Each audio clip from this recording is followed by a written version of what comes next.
Scream 7 is upon us, the perfect time for a timeline of murder. The Scream franchise mostly focuses on protagonist Sidney Prescott, but really it all starts with her mother, Maureen. She grew up in Woodsboro, California, but in 1969 left for Hollywood to try and make it as an actor under the stage name Rena Reynolds.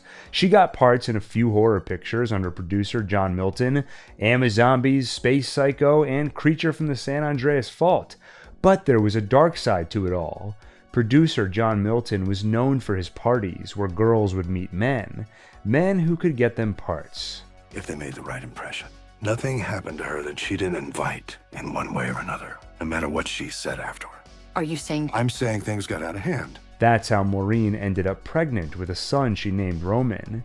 The film doesn't outright state Milton is the father, but many fans have that interpretation, and at least one draft of the Scream 3 screenplay outright states it.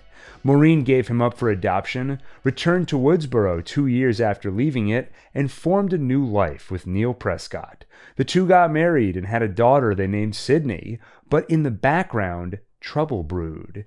In 1995, Roman tried to reconnect with his biological mother. He visited Maureen, but she slammed the door in his face. She didn't want anything to do with this vestige of her past. So he decided to kill her, only he didn't want to get his hands dirty. So he stalked her and found out she was carrying on several affairs, including one with Hank Loomis, an affair that destroyed Hank's marriage because once his wife Nancy found out about it, she left him.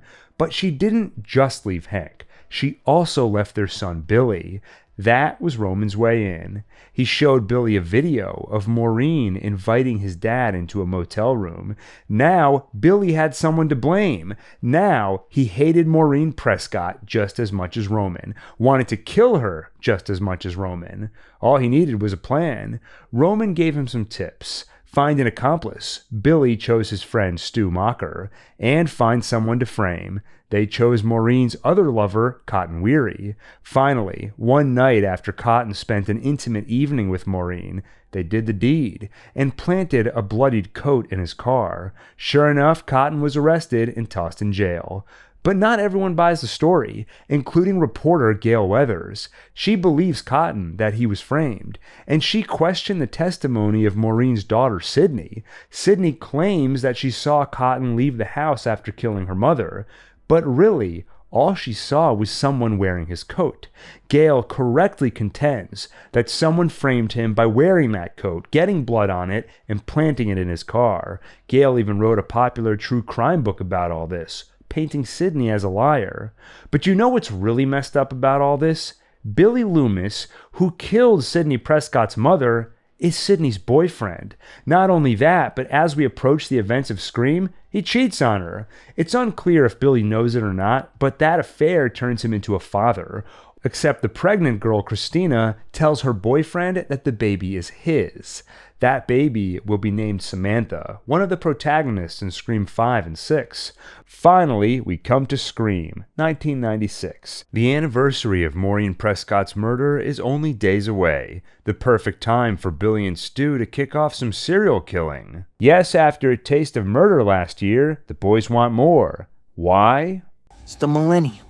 Motives are incidental. The movie doesn't expand much on their motives, but Stu and Billy embrace the term psychopath. Also, Billy has an obsession with horror movies and relishes bringing them to life. But make no mistake. Movies don't create psychos. Movies make psychos more creative. So, don't blame the movies. To pull off the kills, they'll need to protect their identities with a mask and voice changer. Thus, Ghostface is born. In universe, it's described as a costume available at every Five and Dime in the state. Freeze framing reveals the costume is named Father Death. First, they target Stu's ex-girlfriend, Casey Becker, and her current boyfriend, Steve Orth. You know the scene? You like scary movies? Uh-huh. What's your favorite scary movie? Casey, played by Drew Barrymore, gets a call from Ghostface, and he wants to play a game of horror trivia. The stakes? Her boyfriend's life. She makes the classic mistake. Name the killer in Friday the 13th. Jason! Jason! Jason! I I'm sorry, that's the wrong answer. Yes, if she'd watched Friday the 13th or One Takes Friday the 13th Explained, she would know the killer in the first movie was Jason's mother, Mrs. Voorhees. They kill Steve and display his gutted corpse to Casey, then kill Casey herself and hang her off a tree with her guts spilling out for her parents to see. Just like with last year's murder, they'll need to frame someone else to take the fall. They choose Sidney's father, Neil. He's leaving for a business trip, so nobody will notice he's missing when Billy and Stu grab him. Their plan is to kill a few more people over the next couple of days. Then, on the anniversary of Maureen's death, they'll finish off by killing Sidney and Neil himself. If all goes well, it'll look like the anniversary of his wife's death caused Neil to snap, sent him on a killing spree that only ended when he took his own life, after killing his own daughter. And guess what? There'll be only 2 survivors, the 2 he left for dead, Billy and Stu. Will they succeed? No, but they'll definitely get partial credit, as in a lot of people will die. So, Neil Prescott leaves for the airport but never makes it. The murder boys grab him, tie him up, and stash him at Stu's. At school, Casey and Steve's murder is on everyone's lips, especially among Billy, Stu, and their circle of friends, including Sidney, video store clerk / movie geek Randy, and Stu's girlfriend Tatum, younger sister to Deputy Dwight Dewey Riley. That night, Sidney gets her first call, the first of many over the next 30 years, from Ghostface. Hello, Sidney.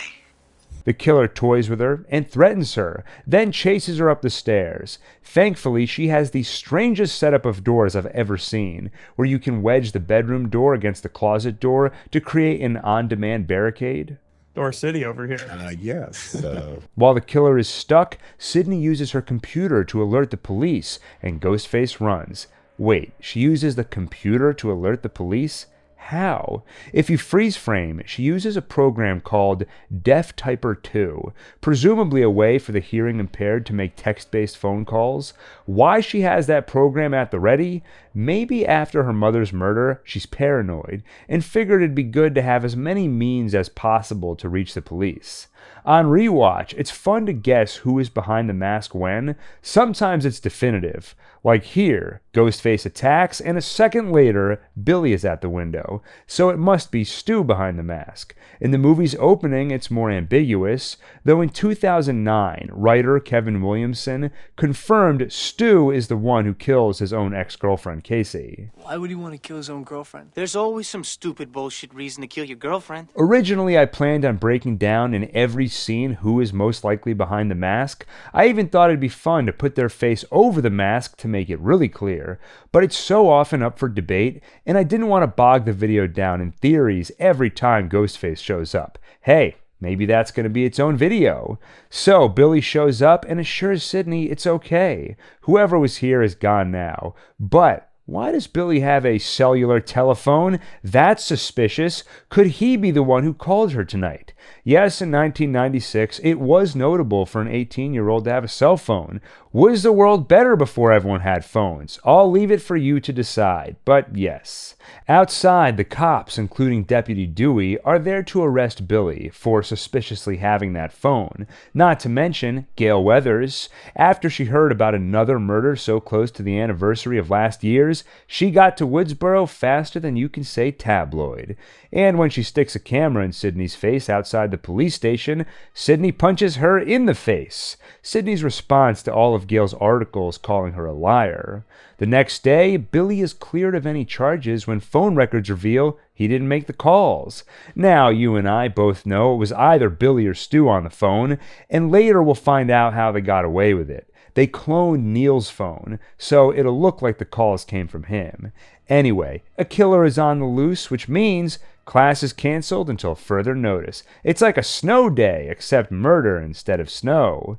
Gale Weathers, who can smell another story, maybe even another book, questions Dewey. Her motives may be mixed, but the seeds are planted for an on-again, off-again romance. The next victim is school principal Himbry, played by Henry Winkler. I always forget he was in this movie. With the town issued curfew and no school, that means only one thing: party at Stu's! Aside from students in attendance, there's also Gale looking for a story, and Dewey looking for a killer. That is where Billy kills Dewey's sister and Sidney's friend, Tatum. Stu sends her to the garage. Hey, grab another beer, would ya? Am I the beer wench?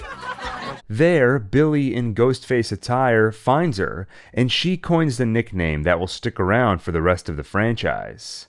No, please don't kill me, Mr. Ghostface. I want to be in the sequel.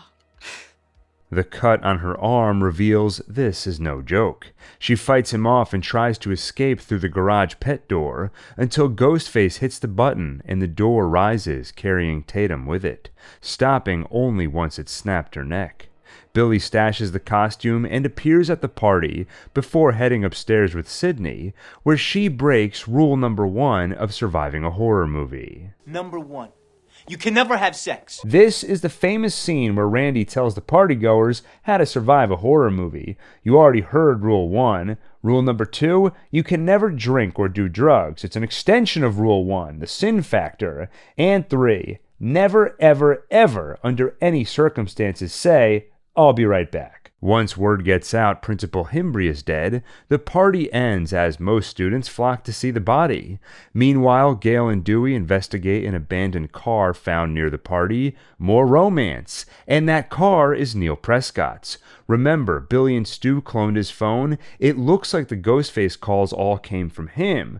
Plus, since they kidnapped him, he isn't at the hotel he said he'd be at for the business trip, so he's the prime suspect. And now it looks like he's parked near Stu's party. Oh my god, he might hurt someone. Dewey and Gale rush back to the house. And finally, time for the climax. Stu puts on the mask and fake kills Billy with the help of corn syrup blood. Then a big series first, the knife wipe. The iconic movement of Ghostface wiping the blood off his knife. Why does it look so cool? I mean menacing. And yes, that means the first ever knife wipe was with fake blood, because he didn't actually stab Billy here. Sidney escapes out the window, and in the ensuing fight with Ghostfaces, Gale's cameraman gets his throat slit. Gale crashes the van when Sidney waves for help. Dewey gets a knife in the back. Sidney takes Dewey's gun, and Billy crawls downstairs, barely alive.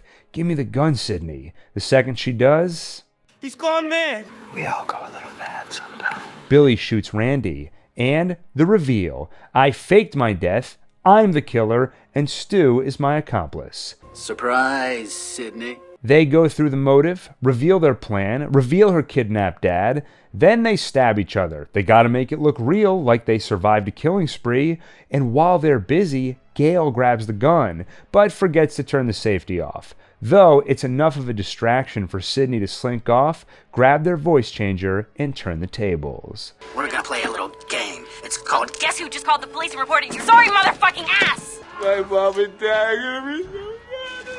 Ghostface Sidney stabs Billy with an umbrella and drops a TV on Stu's face.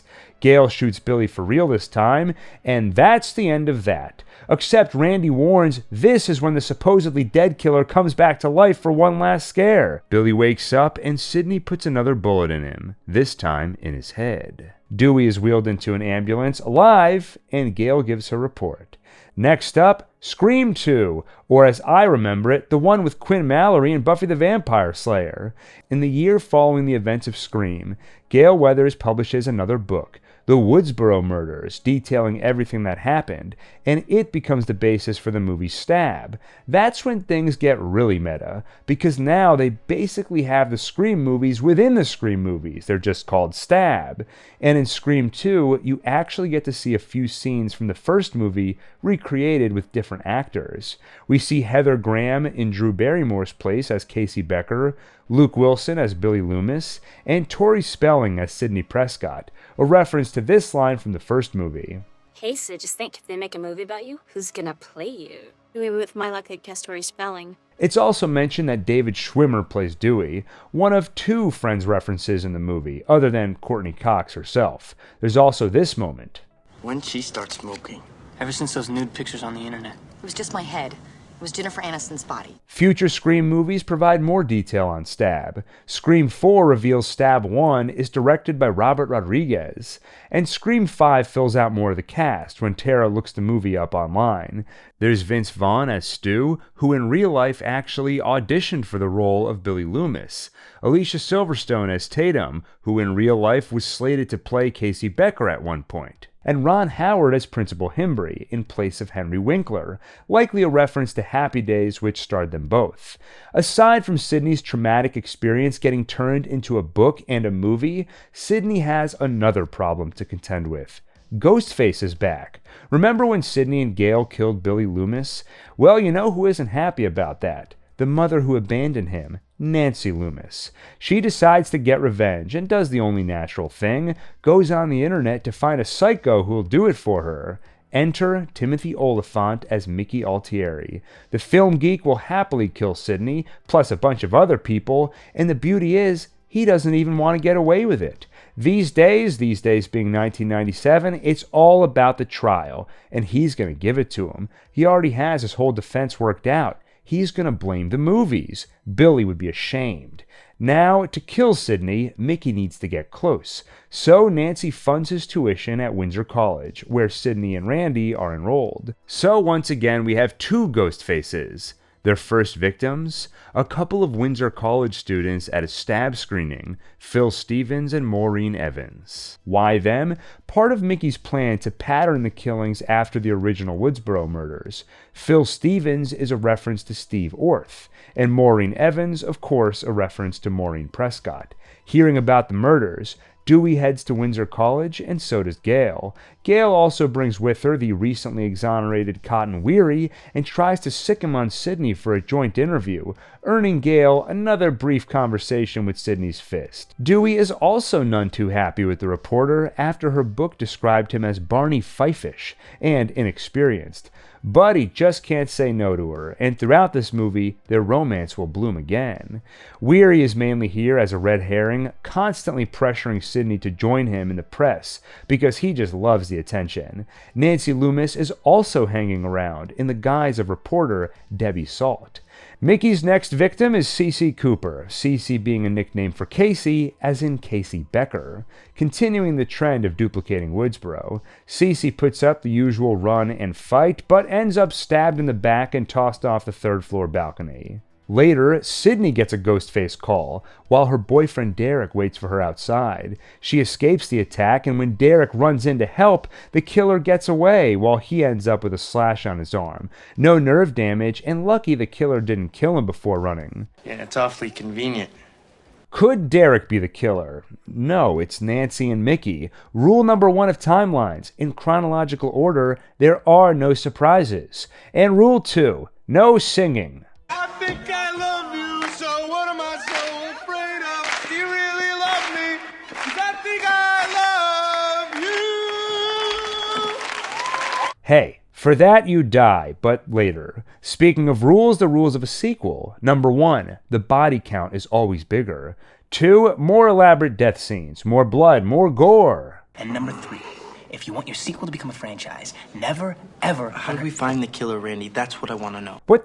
What's rule number 3? Thankfully, at least one version of the trailer includes an extended version of the scene where Dewey does not so rudely interrupt. And number 3, never, ever, under any circumstances, assume the killer is dead. Which is not really a sequel rule since it applies to all the movies, like at the end of 1, when Randy warns that Billy will wake up for one last scare, and he does. With all this death, Sidney is getting paranoid. She's not even sure she can trust Derek, which is crazy. He's the guy who invented sliding. Okay, if you're confused why I keep calling him Quinn Mallory and now I'm talking about sliding, it's because the actor Jerry O'Connell starred in my favorite show from childhood, Sliders. It premiered in 1995, and his character Quinn invented a device that lets you slide from one dimension to another. It was multiverse before multiverse was cool, and before it stopped being cool, and it was awesome. And it also had Gimli, but Sid can't worry about that now. She pushes him away, and Derek gives her the space she needs. At the park, Dewey, Gale, and Randy try to suss out the killer, and speak of the devil, Ghostface calls. They split up to look for anyone on a cell phone while Randy keeps him talking, then insults them for trying to copy a couple of losers like Stu and Billy. Billy Loomis, what the fuck? Jesus. What a rat-looking, homo-repressed mama's boy. Mrs. Loomis does not take kindly to him bad-mouthing her son, so she pulls Randy into Gale's news van and paints the inside of it with his blood. And like most people, for Randy to be alive, he needs blood inside his body. So now, he's dead. So what are they going to do? How do they find this killer? Gale and Dewey have an idea. She has a bunch of B-roll footage her cameraman shot of onlookers at crime scenes. If the killer is relishing every minute, he'd probably be in the crowd watching. They head to the film school video archive to watch the footage, and romantic tension. Will they, won't they? It's Jim and Pam all over again. They choose will they and start making out. Or should I say kill they? No, I shouldn't. No one should. But Ghostface is here. In their cat and mice game, Dewey is stabbed in the back again, and again and again. It's hard to tell how many times exactly, while Gale, barricaded in the other room, gets away unscathed. Not unscathed are the two officers meant to protect Sydney and her roommate. While driving somewhere safe, Ghostface attacks and kills both cops. But the resultant crash knocks the killer out, allowing Sydney and her roommate/friend Hallie to escape. Thing is, there's sort of an unspoken rule in these movies. The only real way to survive is to be named Sidney Prescott. And Hallie, let me check. No, Hallie's name is not Sydney. It's Hallie. Sorry, Hallie, we hardly knew ya. Sydney runs to the school theater and finds Derek tied up, part of a hazing ritual, punishment by his fraternity brothers for giving his letters to Sydney, a girl. So sad I never joined a frat. Boy, they look so fun. Before she can untie him, Mickey shows up, unmasks, revealing the head wound from that crash, shoots Derek dead, and Nancy Loomis arrives with a hostage, Gale. They give the motive monologue, and Nancy kills Mickey. She's not interested in his whole getting caught media circus plan. She just wants plain old revenge, and she'll pin it all on Mickey. As Mickey dies, by the way, he squeezes off one last shot, which hits Gale, but she'll live.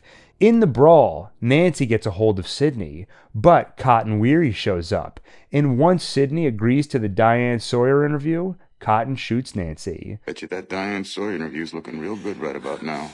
Consider it done. When Mickey gets up for one last scare, Sydney shoots him too, and so does Gale. What? Yeah, she has bones, remember? So when the bullet hit her, it bounced off her ribs. She's gonna be okay. Then Sydney shoots Nancy in the head, just to be safe. Done and done.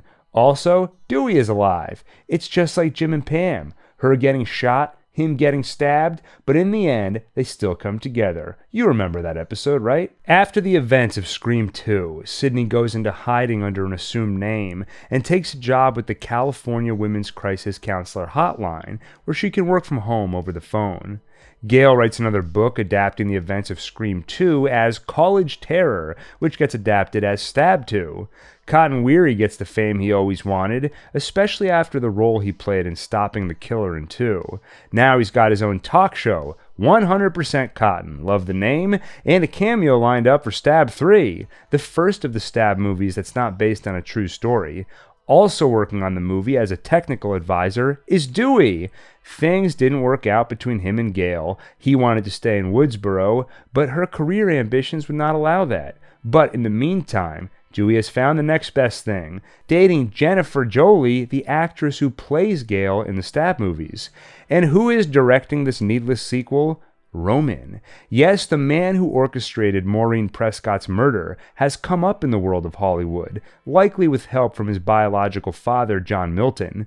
But Roman remains unsatiated. He wants to kill his half-sister Sydney. Why? Revenge, or something, for enjoying a life that should have been his, especially once he saw the fame she got after all the murders. Who knows? He's crazy. Only problem, Where is Sydney? Her location is known by only a few. Roman thinks maybe Cotton Weary has an idea, so he ghost faces him, demanding to know where he can find Sydney. When no answer comes, Cotton's girlfriend dies, and so does Cotton himself.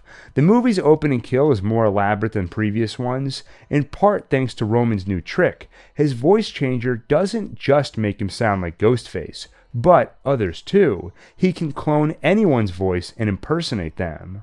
Also, Jay and Silent Bob are in the movie. Oh shit, Salbo, it's that TV news shit, Connie fucking Chung. Hey Connie, how's Maury? Dude, I think she likes me, man. See how she's looking at me? Wait, so canonically the Scream movies are part of the View Askew universe? We gotta rework the timeline. Okay, let's go back to 1994. There are these two clerks, Dante Hicks and Randall Graves. The next to die is Sarah Darling, who plays murder victim Candy in Stab 3. By the way, she dies at about the 28-minute 30-second mark, which is approximately where she dies in the Stab 3 script, because her murder scene starts on page 28. Great, okay, so let's run the lines. Fine. Page 28, Candy's big moment. And the rule of thumb is 1 minute of screen time per page. Now, why would Roman kill someone from his own cast who has nothing to do with Sydney? He's decided to systematically murder that cast in the order in which they die in the movie. Presumably, he hopes this will draw Sydney out from hiding. Then he can kill her, while framing her as the killer, snapping after the isolation, pressure of another movie, and finding out what John Milton and Hollywood did to her mother. And Roman will be the sole survivor, effectively transferring her fame as Ghostface survivor to him. Even though he's already famous directing a huge horror movie, whatever, he's crazy. Soon, he doesn't find Sydney, but does get a hold of her phone number. How? We don't know exactly. When the characters try to figure it out, the only answer they come up with is Dewey has her number in his phone, so we can fill in the blanks. Roman swiped Dewey's phone at some point. I'd love to believe Dewey doesn't have her number under her actual name, but I'd like to believe a lot of things. Roman calls Sydney, taunting her with two familiar voices. First, the voice of her own mother, and then the voice of Ghostface. Soon he puts down the phone, picks up a knife, and kills again. First, Jennifer Jolie's bodyguard. Next, Tom Prince, who plays Dewey in Stab 3, killed by explosion by gas leak. Next, he almost kills Gail herself, until Dewey shoots Ghostface. Gail is saved, but the killer gets away. And he leaves behind a photo. He's been leaving photos of Maureen Prescott at every crime scene, and on this one, he leaves a note too, taking credit for her murder. Speaking of Prescott, Sydney comes out from hiding. She figures she's been found, so better to come out and fight. And another reunion of sorts. Martha Meeks, Randy's sister, and she has a video to share, a tape Randy recorded in case of his death. From beyond the grave, he warns them about the rules of the concluding chapter of a trilogy. 1. The killer is going to be superhuman, like the bullets he survived last night. 2. Anyone, including the main character, can die. All bets are off. And 3. The past will come back to bite you in the ass. Speaking of which, those photos of Maureen, they're all from that 2-year gap in her life no one knows about. Photos taken at this very studio.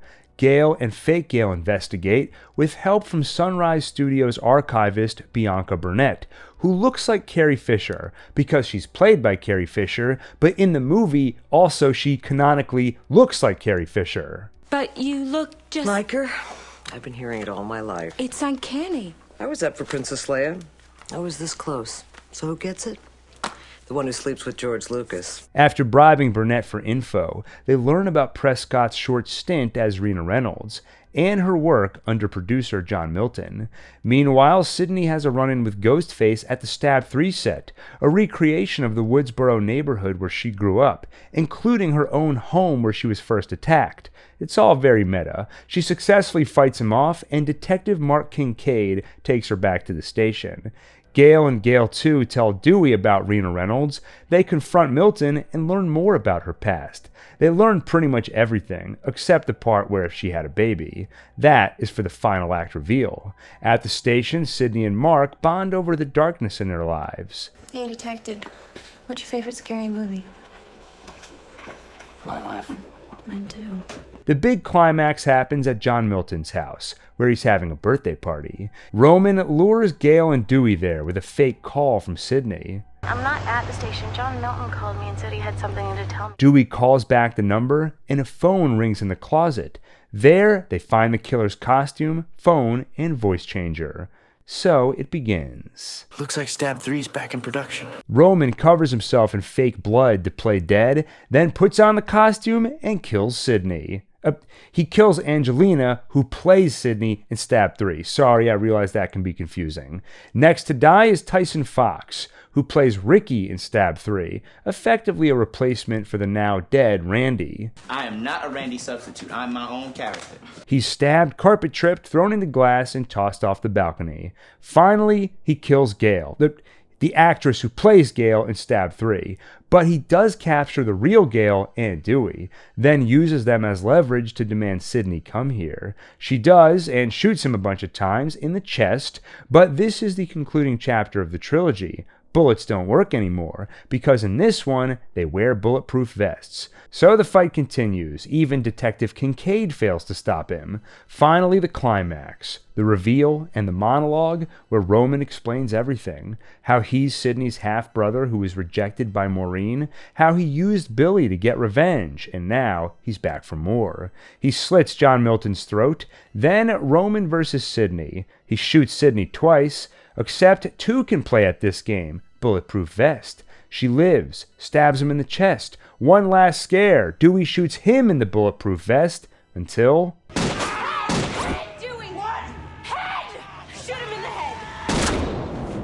Thus, Roman dies as a franchise first and so far last. A sole killer, no accomplice. Though on the commentary track, Wes Craven says that in one version of the script, Angelina, the one who plays Sidney in Stab, would have been revealed as Roman's partner in crime. You can see a vestige of this in the way her death is largely off camera, and the killer drags her off, something he doesn't do with anyone else. So a happy ending. Sidney, Dewey, Gale, even Mark Kincaid make it out alive. Dewey proposes to Gale. She says yes, before the two sit down for a movie with Mark and Sidney, a double date of sorts. Over the next 11 years, Sidney writes a book about her experiences called Out of Darkness. Gale and Dewey get married. She writes another book, Hollywood Horror, based on the events of Scream 3, which gets adapted into Stab 3 after the original Stab 3 was canceled due to half the cast dying, though Stab 3 will be the last one based on true events. For 4 through 7, it's all fiction. Stab 5 has time travel, which is by far the worst. Speaking of 5, remember Billy Loomis's daughter, Samantha? It's around now she discovers her true parentage by peeking in her mom's old diary. Turns out her biological dad is Billy Loomis. She confronts her mom. Dad overhears and leaves them after finding out his daughter is not his daughter. Mom blames Samantha for him leaving, sending her down a dark path of drug abuse and rebellion. In a few years, she'll run away from home, leaving her younger sister, well, apparently half-sister, Tara, behind.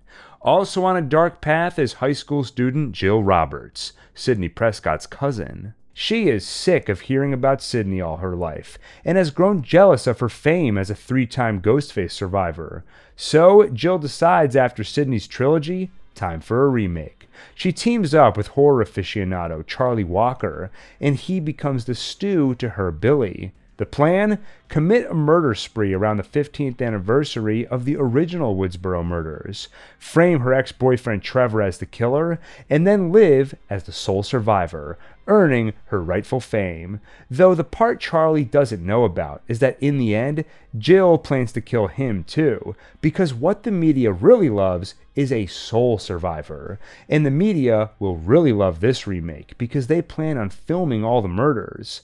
Their first victims are Marnie Cooper and Jenny Randall. A deleted scene shows the resulting crime scene where their bodies are found, Marnie hanging from a ceiling fan and Jenny tied to a chair, meant to parallel the first two victims in the original movie, Casey hanging from a tree and Steve tied to a chair. The next day, the now Sheriff Dewey is on the case, alongside Deputy Judy Hicks and her lemon squares.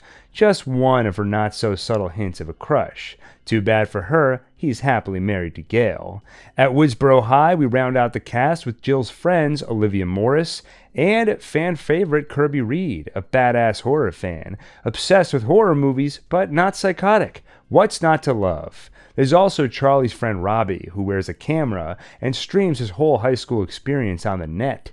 As for Sydney, she's in town for a book talk, and now stuck in Woodsboro because the killers left a knife, phone, and blood in her trunk, turning her into a material witness. She can't leave town. That night, the killer strikes again. Jill is with Kirby, so it's Charlie behind the mask this time. He stabs Olivia a bunch and throws her out the window. Sydney and Jill rush to the house and scuffle with Ghostface before he disappears, proving the two cops on 24-hour surveillance are as useless as most cops in slasher movies. With these killings, Sydney and her book have more attention than ever. Her publicist sees dollar signs, books a bunch of appearances, and just can't wait to exploit Sydney, her fans, and... You're fired. Fired. Fired. Well, that sucks. And to make a bad day worse, she dies. Ghostface kills her in the parking garage, stabbing her in the stomach before bringing her up to the roof and tossing her off it in front of Dewey's press conference. Sydney and Gail pay the school cinema club a visit, where Charlie and Robbie go over their theories. The killer is doing a remake, following the original stab structure. 2 kids killed in a house when their parents are away. And then the school's hot chick savaged beyond recognition. We all know where it goes from there.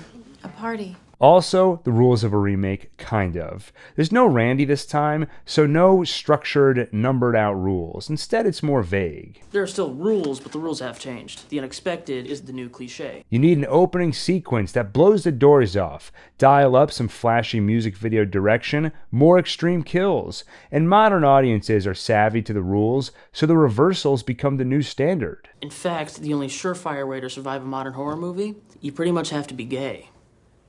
So, about that party, the annual Stabathon movie marathon is tonight. There, Gail's investigation gets her stabbed in the shoulder, but she lives. The same cannot be said for the 2 cops on Prescott detail. Not useless after all. Both cops are killed outside Jill's house, which, now that you mention it, is pretty useless. Now the house is unguarded, leaving Sydney and her Aunt Kate on their own. Kate dies next, stabbed in the back through a mail slot. Sydney escapes and heads to Kirby's house where Jill is with her friends. The movie should have ended by now. After all, the party is where Stab ended, but... So in the remake? The party's the false ending. New rules. Exactly. So the real ending. Ghostface kills Robbie. You can't, there's rules. I'm gay. It helps. Ghostface Jill recreates the opening of Scream by tying Charlie up outside and calling Kirby for a game of horror trivia. Answer wrong, and he dies. There's been romantic tension between them, so it's a Casey Becker-Steve Orth thing going on. The last question, name the remake of the groundbreaking horror movie in which... Halloween, Texas Chainsaw, Dawn of the Dead, The Hills Have... She lists a whole bunch. There were a lot of horror remakes going on at the time. It made for a great moment in the trailer. Christmas House of Wax, The Fog, Piranha. It's one of those, right? Kirby runs outside to untie Charlie, and he stabs her in the gut and leaves her for dead. And she does die, but as Scream 6 reveals, only legally, and only for 4 minutes. It pays to be a fan favorite. Finally, Jill reveals herself, and you know the drill. Monologue, kill the bad guy, roll credits, not so fast. This is a remake. In this one, Jill wins. She kills her ex, Trevor, then her accomplice, Charlie. Remember, she's got to be the sole survivor. She kills Sydney and plays the victims when the cops arrive. Okay, now the real ending. Jill only thought she killed Sydney, but really, Sydney was just unconscious. Jill wakes up in the hospital and tries to finish the job, but... You forgot the first rule of remakes, Jill. Don't fuck with the original. Finally, dead by defibrillator to the head, and Jill gets what she always wanted, 15 minutes of fame, only she's not alive to enjoy it. Awaiting a first public statement from Jill Roberts, survivor. A survivor of what is now being called the Woodsboro Massacre Reboot. Jill Roberts is her name. Jill Roberts of Woodsboro, an American hero. right out of the movies. Next up is Scream. You remember the trend of sequels with the same name as the original when movies learn the same lesson as comics. Numbers are scary. The bigger the scarier. So after a series gets too long, they slap a number 1 on it to make it less intimidating. So, Scream 5? No, Scream 2022, 11 years after Scream 4. This one is all about toxic fans, the ones who love a franchise so much, they get so protective over it, they turn mad. Usually that results in unhinged posts, tweets, and YouTube comments. In Scream, it results in murder. Behind the mask is Richie Kirsch and Amber Freeman, a couple of Stab fans. Richie is a super fan, makes his own fan films, and collects all the memorabilia he can, even murder weapons and other objects from the actual crime scenes. He does that with help from his dad, Detective Wayne Bailey, who probably indulges his son's Stab obsession a little too much. Why the different last name, by the way? Wayne Bailey versus Richie Kirsch? Perhaps Richie took his mother's last name. What's Amber's deal? She's been obsessed with Stab ever since her parents bought Stu Macher's house, where the finales of Scream and therefore Stab took place. Amber and Richie meet on a Stab subreddit and bond over shared anger at the franchise's downward spiral, especially Stab 8, directed by Rian Johnson, a not-so-subtle jab at Last Jedi, also the 8th chapter in its respective franchise. Stab 8 was horrible. The main character was a Mary Sue, and they crammed in a bunch of social commentary. Worst of all, it had no connection to the other movies. No legacy characters at all. The problem is they ran out of source material, so Richie and Amber decide to give them some, and this time they'll make sure it connects to the original. How? Richie discovers Billy Loomis's daughter, Samantha Carpenter, gets close to her, and becomes her boyfriend. All part of a scheme to kill a bunch of people and frame her as the murderer. It's the perfect Lego sequel. Billy Loomis's daughter as the killer.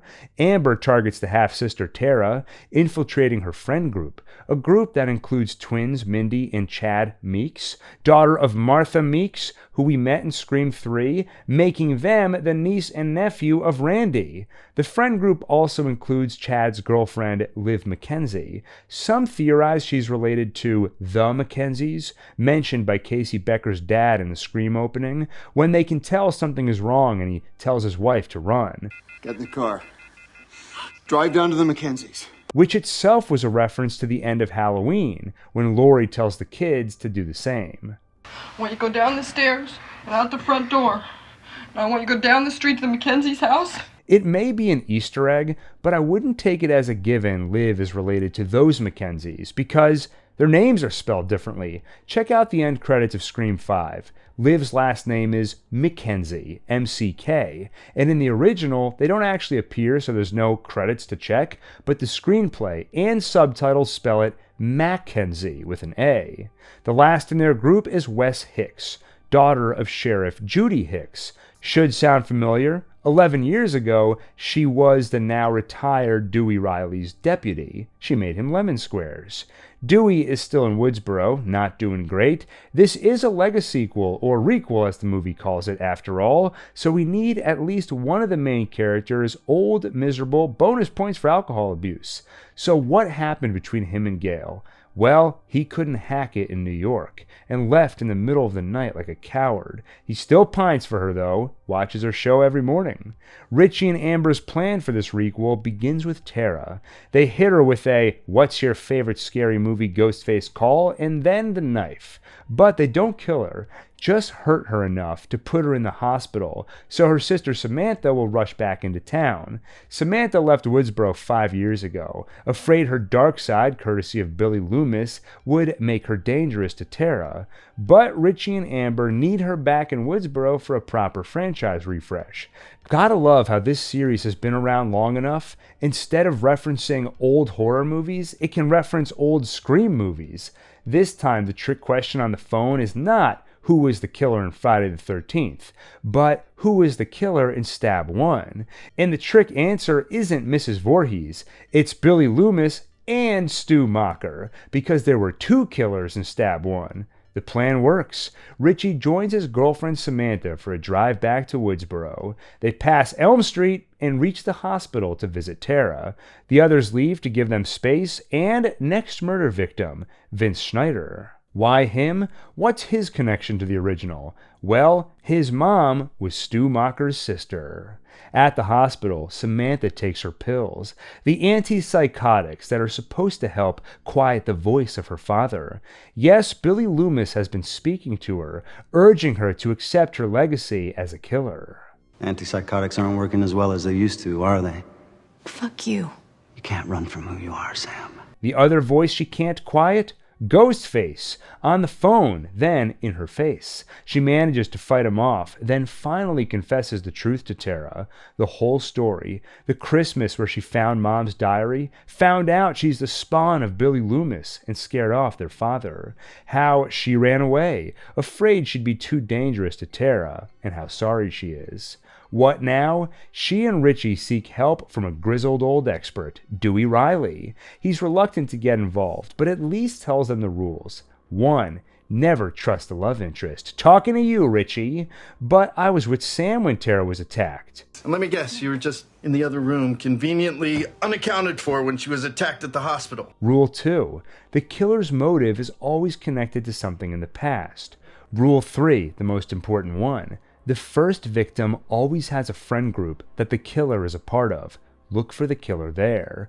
Beyond that, Dewey refuses to get involved. He's been stabbed 9 times. That's enough for him. But he calls Sid to warn her what's happening. We find out she has kids now. I'm just trying to get a run-in before I take the girls to school. How are you? Who's the father? How are you? How's Mark? Mark? As in Mark Kincaid, the detective from 3? No, Mark Evans, a character to be played by Joel McHale in Scream 7, confirmed to be playing Sidney Prescott's husband.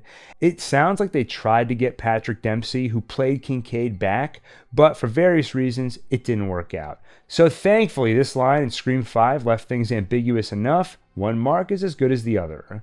Dewey warns Sid to stay away from Woodsboro. Of course she will. And the fateful words. She tells Dewey, whoever this killer is after, I'm glad they have you to protect them. The reluctant hero, reluctant no more. Dewey gets involved. Next on the kill list, the Hicks. Both of them, mother and son. Judy stabbed repeatedly outside her home. Wes killed after a shower scene, violently stabbed in the throat. And you see it all, like in one end and out the other. Ugh. At the crime scene, Dewey is there, and Gail too. Wouldn't be a Woodsboro murder without her sniffing around. But wait, with so many cops at the scene of this crime, who's watching Tara at the hospital? The one guard watching her is killed. Tara is attacked and nearly killed herself until Dewey and Sam arrive just in time to knock the killer out. Richie also shows up to quote-unquote help. With Ghostface down for the count, Richie, Sam, and Tara leave. But Dewey has seen this movie before. You have to make sure they're dead. He turns around, walks up to the unconscious Ghostface, and before he can pull the trigger, Face wakes up and stabs him from both sides, then pulls the blades up, effectively bisecting his torso. This time, there will be no pre-credits reveal of Dewey giving thumbs up on a stretcher.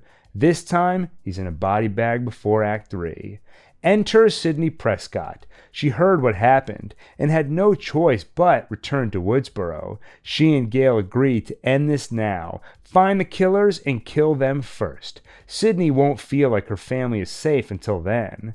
They'd like Sam and Tara's help, but they just wanna get the fuck out of Woodsboro. Except it's time for the finale. Richie hides Tara's inhaler, so the sisters will think they need to grab the spare.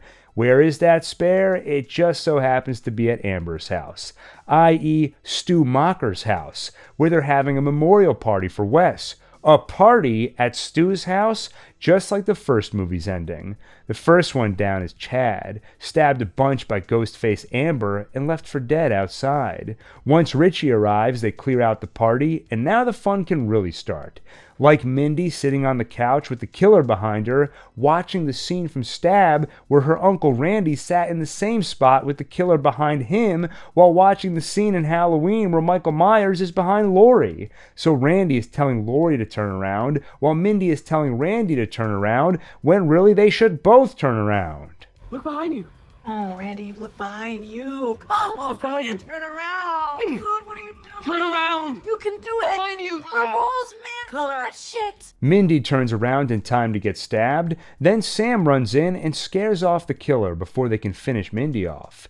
Then Amber and Richie run into the room, followed by Liv with blood on her hands after finding Chad half dead. Could she be the killer? Cue the reveal. Amber shoots Liv. I'm not the fucking killer! I know.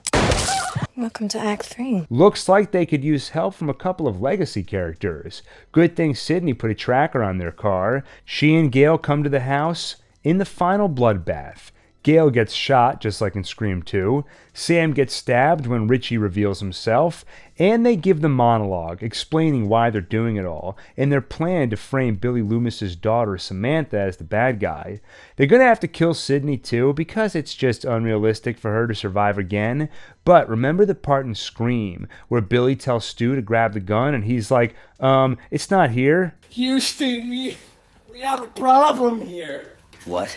The gun, man. This time, Richie tells Amber to get Tara, and she's like, she's not here because Sam already untied her. She's not here. Fuck do you mean she's not here? She's not here. So the tables turn. With hand sanitizer, a couple bullets, and a stove, they light Amber on fire. With help from her dad, Sam finds where Richie dropped his knife and introduces a new rule. Never fuck with the daughter of a serial killer. Then she stabs the crap out of him before slicing his throat, and knife wipe. A classic Ghostface maneuver. That and the gratuitous amount of stabbing when she killed Richie, a couple of indications that she does in fact have Ghostface in her blood. Then the final scare. Amber runs out of the kitchen. A bullet to the head puts a stop to that, courtesy of Tara. Outside, no pre-credits Dewey save, but Mindy and Chad, stretchers for them. The brother and sister make it out alive. Randy would be proud. Over the next year, Chad, Mindy, and Tara get the hell out of Woodsboro, enrolling at Blackmore University in New York City. Sam comes with them and does her best to move on. She doesn't see Billy Loomis anymore or hear his voice, but she can feel the killer in her. Stabbing Richie felt good. It felt right. Who is the killer this time? Richie's father, Detective Wayne Bailey. In this sequel to the requel, he takes after Mrs. Loomis from the first sequel. He wants revenge on Sam for killing his son, just like Mrs. Loomis wanted revenge on Sydney for killing her son. Scream 6 also introduces a franchise first. Not 2 killers, but 3. Richie's brother and sister, Quinn and Ethan, join their father on his murder quest. At least he's involving them in his hobby. Not every dad can say that. He moves Richie's vast stab collection to an abandoned theater, creating a makeshift museum, including all the original Ghostface masks retrieved from crime scenes over the last 3 decades. To execute their plan, they follow Amber and Richie's example by getting close to their prey. Quinn finds Sam and Tara's roommate wanted ad and takes the slot, while Ethan games the dorm system to become Chad's roommate. Finally, when the killings begin, Wayne takes the case. Also part of that plan, spreading online conspiracy theories that Samantha was the real killer last year, that she orchestrated the whole thing to frame Richie, and that theory has spread like wildfire, to the point where much of the public hates Samantha. Their first victims? These ones are actually kind of justified. The first vigilante Ghostface killings in the franchise. Because in a subversion of expectations, don't you love those? Scream 6 starts with the usual threatening call and kill, then the unthinkable. Ghostface unmasks before the opening title. Turns out Jason Carvey and his roommate Greg Buckner are Richie fans who wanted to finish his movie, so they've been wearing the mask to become killers themselves, until Wayne and his kids find out about them and murder them while wearing the original mask, Billy Loomis's mask. Why kill these two? They were planning to kill Samantha and Tara. Wayne could not allow that. He and his family have to be the ones to take revenge. Aside from wearing the Billy Loomis mask, there are more callbacks, because at each crime scene they leave another Ghostface mask. First Richie's from the 5th movie, at the next scene Jill and Charlie's from 4, and so on.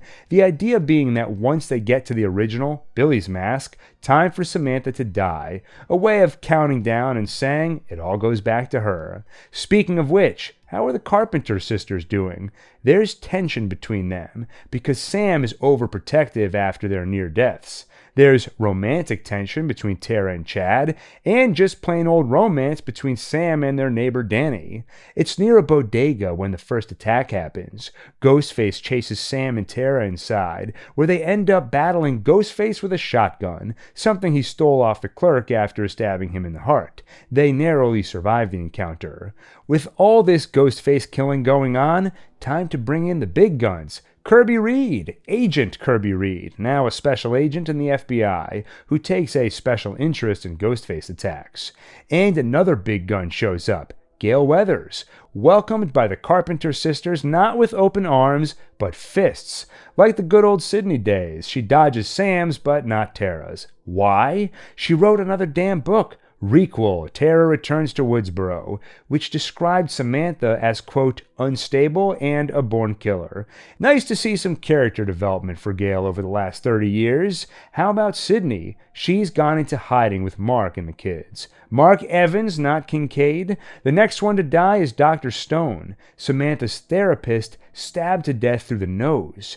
And the killer steals her file. Why? Part of framing Samantha as the killer. She told her therapist how it felt good killing Richie. Now Detective Wayne can say Sam killed the doctor and disappeared her file to make sure no one knows about her dark side and connects her to the current murder spree. And sure enough, the news starts reporting her as the prime suspect. On campus, Mindy goes over the rules, and these are not sequel, requel, or remake rules. Because nobody just makes sequels anymore. We're in a franchise. Franchise rules. Number 1, everything is bigger than last time. The budget, cast, body count. You're going to have longer chases, shootouts. You're going to have beheadings. Kind of a repeat of Rule 2 from Scream 2. 2, franchises only survive by subverting expectations. So whatever happened last time, expect the opposite. Kind of like the rule in Scream 4. Rule 3, no one is safe. A repeat of Rule 2 from Scream 3. At Sam and Tara's place, the Core 4 gather. Sam, Tara, Chad, and Mindy. Core 4? That's the nickname Chad has chosen for them. The fun and games stop when Ghostface shows up. He kills the guy Quinn is sleeping with, and Quinn herself. What? She is one of the Ghostfaces. Yes, they only stage her death to remove her from suspicion. When the group is cornered in a barricaded room, they have no choice but to escape with Danny's help. Remember the guy Samantha's been seeing? He hands them one end of a ladder to create a makeshift bridge from their window to his. They all make it across, except Mindy's girlfriend, Annika. Crawling on the ladder is tough after she's been stabbed in the gut, and even tougher when Ghostface grabs one end and jostles it. She falls to her death. The next day, Gale has some news. She looked into Jason and Greg, the Ghostfaces killed at the start of the movie, and found this old theater they were renting. And in that theater, a Ghostface shrine. This is where the masks at the crime scenes have been coming from. Now, you and I both know that really Wayne opened this place up with Richie's collection. He just put it in Jason and Greg's name to throw people off the scent. Everything is here, including Billy Loomis's knife, which triggers the return of his Force Ghost. Come on, Sam, you gotta be excited to get our murder on again. Together. Billy and Sam, Team Loomis. Even the TV that killed Stu is here. If you believe he's dead. Anyway, more important things to worry about. Detective Wayne has a plan to catch the bad guy. Basically, have Sam and Tara hang out in a public place as bait, and next time Ghostface calls, Kirby can trace it. No, Gale, you can't be part of this. No press allowed. So Gale goes home, and when they trace the call, oh my God, the call is coming from inside the house. Gale's house. Then Gale gets a call. Her first ever from Ghostface. Her boyfriend Brooks is killed. What? Brooks? Poor Dewey. Anyway, Brooks is killed, and Gale puts up quite a fight, but gets stabbed a bunch before Sam and Tara arrive to scare the killer off. And Gale just barely survives. Again. New plan. Lure Ghostface to the stab shrine, trap him there, and execute him. On the way, the subway is crowded. So crowded, Mindy and Ethan can't make it onto the same train. So they have to go separately. And it's the Halloween season, so a lot of Ghostface masks around. And one of them is worn by a killer, Quinn. Mindy gets stabbed again, but survives again. Fuck this franchise. At the shrine, Sam gets another visit from Billy. He recommends she grab a weapon, and she does. His knife. Excellent choice. My favorite. Soon, everything goes to hell. Detective Wayne calls with a lie, telling them Kirby's gone crazy. She's the killer. Now they don't know who to trust. Not to mention there are so many ghost faces this time. 2 of them stabbed Chad a crazy amount. No way he's going to survive that. Also, they said it couldn't be done, but the franchise has finally pulled it off. Double knife wipe. Double rainbow all the way across the sky. Finally, the reveal and the monologue. Detective Wayne, Richie's father, Sam and Tara's roommate Quinn, Richie's sister, whose death they faked, and Chad's roommate Ethan, Richie's brother. How they're out for revenge and their alibi. It's so easy these days to convince the world to believe the worst in people. It's no longer enough to just kill someone. You have to assassinate their character first. So the story will be, some poor dumb bastard on the internet read conspiracy theories about Sam orchestrating last year's murders and took matters into their own deluded hands. In the ensuing battle, everyone gets a little hurt. Kirby even gets shot and stabbed by the very same knife she was stabbed with in Scream 4. But this time, only the bad guys die. Sam shoots Quinn in the head, and Tara stabs Ethan in the mouth. I'm dying a fucking virgin. And for the grand finale, Sam takes on her father's mantle, puts on the mask, wields his knife, and makes a call to the detective. Hello, Detective Bailey. What's your favorite scary movie? I'm asking because you're in one now. You're in my movie. Then she indulges in some good old-fashioned stabbing. And when I say indulges, I mean it. She stabs him so many times, there's definitely a killer in her. Also, Ethan comes back for one last scare until Kirby kills him with the same TV that killed Stu. I saw that in a scary movie once. Once the killers are dead, they leave, but not empty-handed. Sam has Billy's mask with her. Is she finally ready to embrace her inner Loomis? No, in the end, she leaves the mask behind. Also, Chad survived. Hey, if Dewey can end up on a stretcher at the end of the movie twice, so can Chad. Doing the math, Dewey made it through 4 movies. At this rate, Chad is scheduled to die in Scream 9, which at this rate should be out before 2050. Thankfully, Scream 7 is only a few weeks away at the time of uploading this video, so stay tuned and stay subscribed for more Screams.